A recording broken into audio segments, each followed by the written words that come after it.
I'll just blow this up real quick. So if you're looking in the paper form, let me blow this up, sorry. If it'll let me, here we go. You'll see certain codes in here that say HX. And that tells you it's a homesteaded property. Let me find one. I don't know if you guys could see that right there, but it gives you advertisement number, which is at 109, then the property ID or the parcel, and then the HX indicates that's a homesteaded piece of property, so you can know just by looking at the list.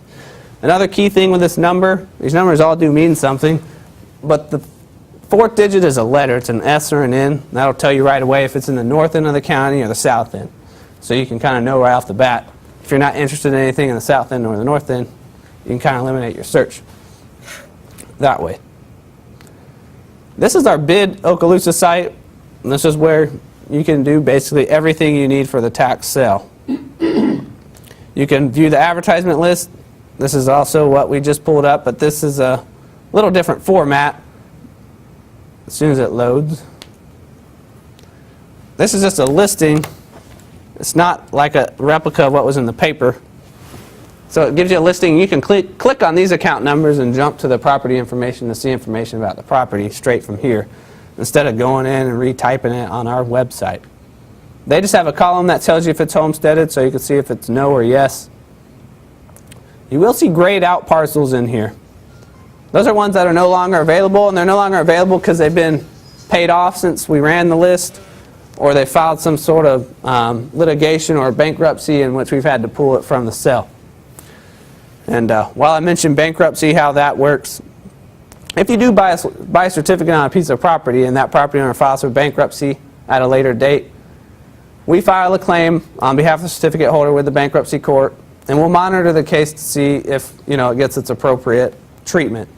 A federal judge can lower an interest rate that you've wanted at. I've never seen it happen, but it is a possibility out there for them to lower it. But the good thing about taxes and bankruptcy, taxes they're not dischargeable, so they survive a bankruptcy case. So if it goes through bankruptcy and we don't get paid by the trustee in that case, then the taxes just go right back up there, and you can proceed with filing a tax deed application or whatever if it's 2 years of age.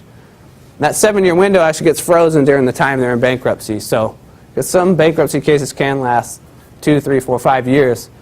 So while it's in active bankruptcy, that 7-year window, that 7-year time frame is frozen, so it would just pick back up at whatever date you were at before it went into bankruptcy. So you don't have to be worried if you have a 2-year-old and it goes into bankruptcy for 6 years, and because you can't really take any action while they're in bankruptcy.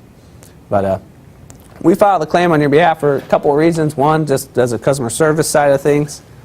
2, so we know when payment is made.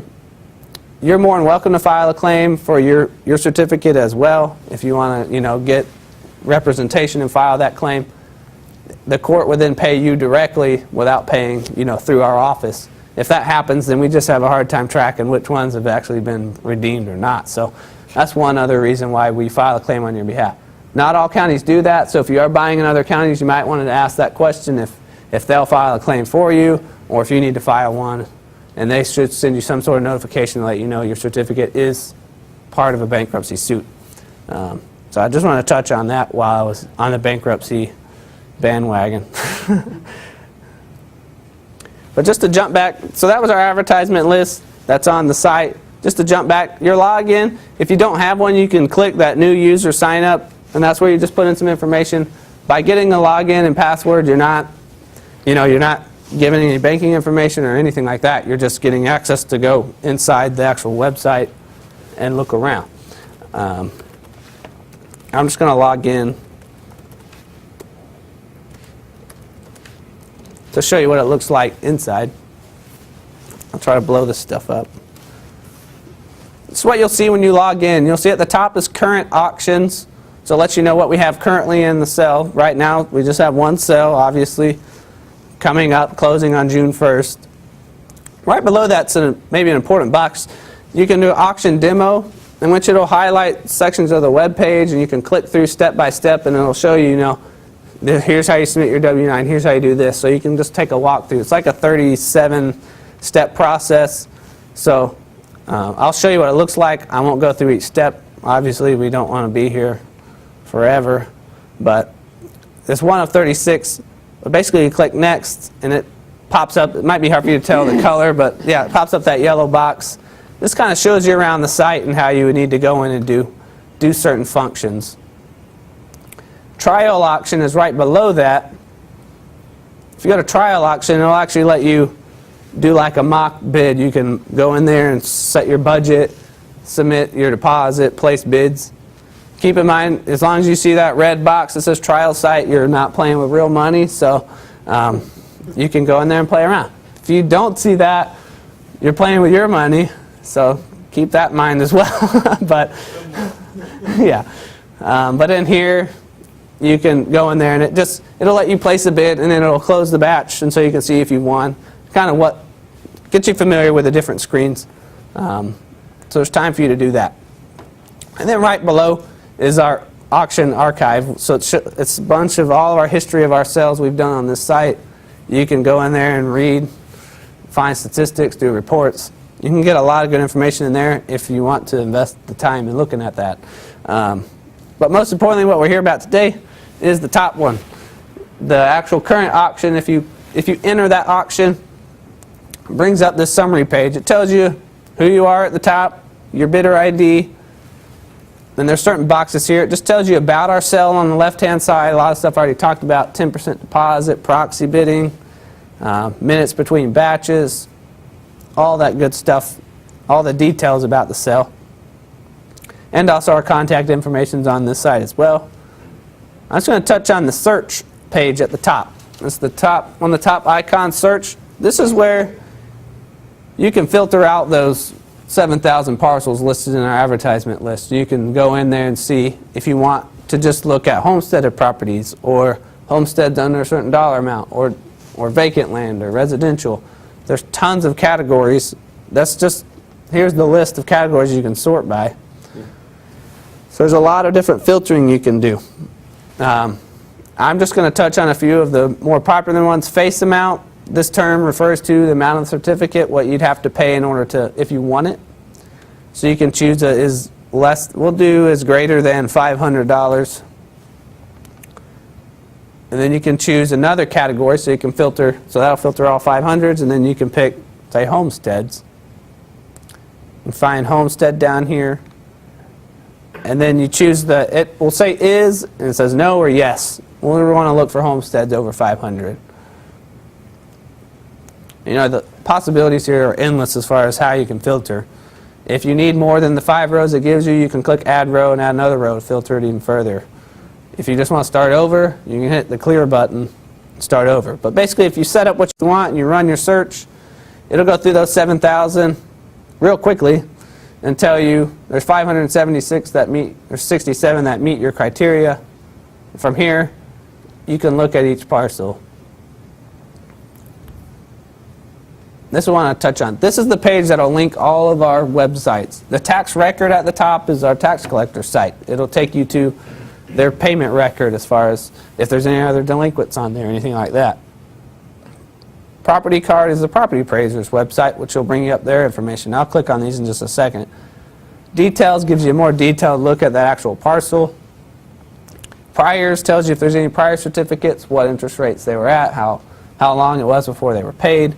That's some good information. And while I'm on that stool, it tells you down here at the bottom statistics, it shows you there's been 3 prior certificates issued, and on average, they've been out there for 10.5 months before they were paid off.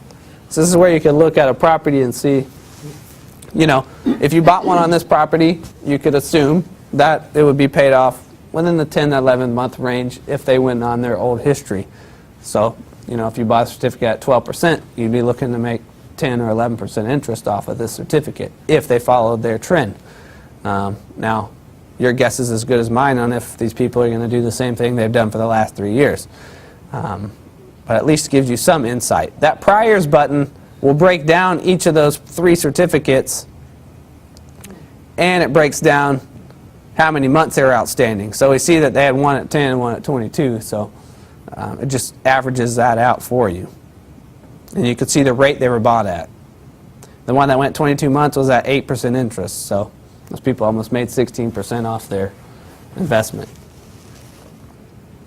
The tax record, like I said, will pop up a new box for you and bring up our tax collector's website and show you a history. Right at the top, it tells you a little bit about the account, the years that are out there. If there's any more unpaids, it would have unpaid for 2010 or 9 or 8. Gives you their owner information. The situs, that term refers to the physical location. So if you see situs, you can just, that's where it's actually located, is an Indian bayou, I would assume from that. Tells you if there's exemptions. It's a homesteaded property. Obviously, you see homestead. And if you wanted to pay it for them, you could, but I doubt you'd want to do that. So that's the link from our site. The next is property card. And this is the Pete Smith's website for information. This is the one that talks about any building values, any structure that's on the property. It tells you building information is this category here. You know, you're looking at a 1900 heated square foot structure. So you know there's a house on the property. This is where it tells you, you know, fireplace, driveway, dock. Tells you all that stuff about the property. Sales history is at the bottom.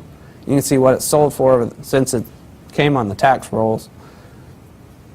But most important at the top of this is show parcel map. That's in the top left. I don't know if you can see my cursor, but it's right here. If you click on that, this will take you to their mapping interface with the property appraiser's office, and you can see an actual map. You'll see it in the middle there. It's just the drawn out map. There's a box you can check on the left hand side called aerial photo, and it'll bring you up a bird's eye view of that property so you can see. From here you can zoom out if you aren't quite familiar with, you know, exactly where that property is you're looking at. Maybe see some roads you might be familiar with to know where it's located. To just kind of know what's going on with that property. So that's a good way to know. Like I said, there are some certificates that are, say, $100 or less, and they could be plotted out subdivisions, we'll just say in the north end of the county, and it's really just 40 acres of woods. And in that, they've broken it up into 200 or 300 parcels, but they're not developed. They have no roads, infrastructure, anything like that. So you might be buying a plot of land that, you know, you can't get to, or it's not developed. So that aerial view might show you better, you know, what you're actually looking at as far as that property goes. Then the details page, which I talked about briefly, just it gives you a lot of information from our site, kind of grabs from all the sites and tells you a lot of information about it. You know, it's residential. Its actual property address is in Destin, Florida. Single family. It gives you, you know, just all kinds of information, their land value, you know, whatever you might be looking at to filter out. All bidders seem to have a different kind of niche that they use to go through and select the ones they want. How can it be homesteaded if their address is in Crestview? If their address is in Crestview? Yeah. It could have been a recent purchase in which the prior owner was homesteaded, but I'd have to refer that to the property appraiser's office, as I don't know. They're in charge of that part. That's a good question, though. Yeah, you're supposed to live in the house, obviously. But that kind of shows you how you can go in there and research the parcels, filter out that list, because you might not want to look at all 7,000. You know, with the sale being in 2 days, you might not have time.